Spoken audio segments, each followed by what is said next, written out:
Good evening and welcome to our program wxiig. I'm Sally Walnut here with Katrina Smith with some breaking news.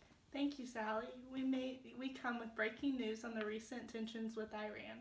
This just in Iran has made a declaration of war against not only the United States but all of the United Nations as well in retaliations to the recent end of the Iranian-American oil deal.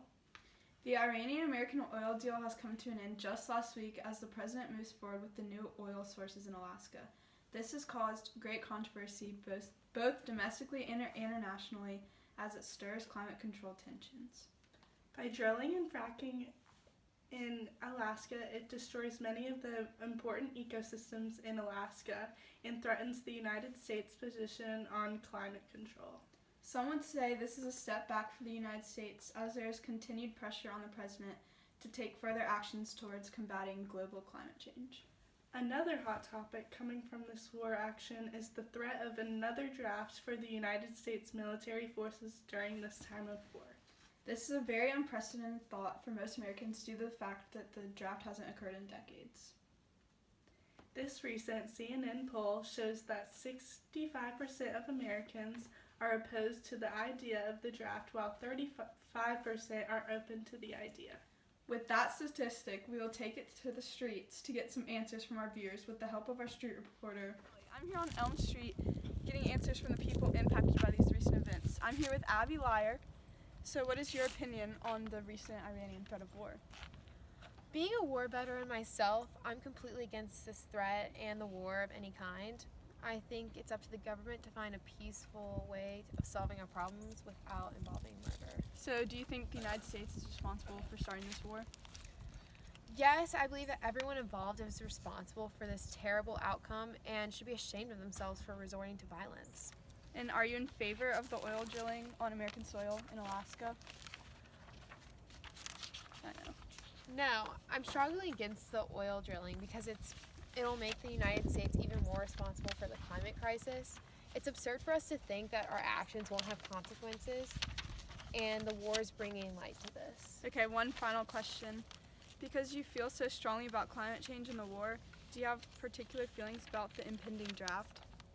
I personally don't want to fight in the war that the government created, and I'm against it. So yeah, I guess I'm strongly against the draft.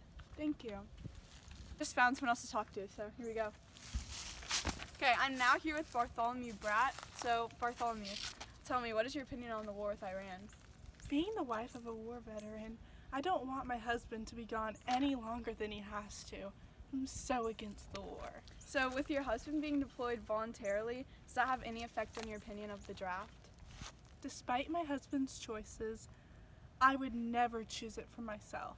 And I can't imagine the circumstances if I were to be drafted alongside with him. Do you think climate change is a realistic threat to the United States and the war? I don't think climate change is as a threat as Iran is. I believe that the war should be our first priority, but the climate threat on hold as we try to bring our brave soldiers home.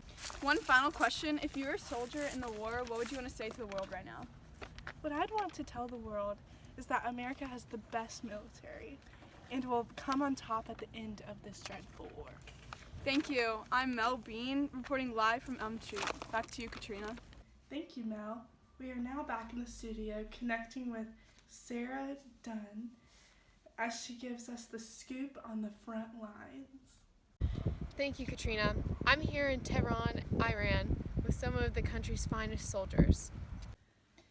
What have you learned in your time there? I think the most important thing I've learned here is that war is a terrible thing that is much worse than any civilian can imagine.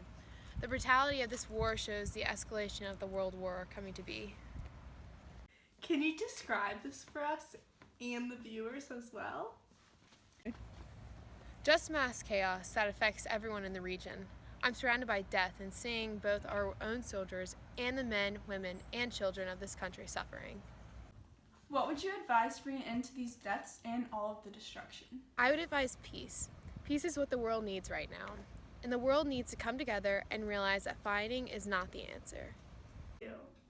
We will keep you updated as more comes in on this devastating world news. Good night.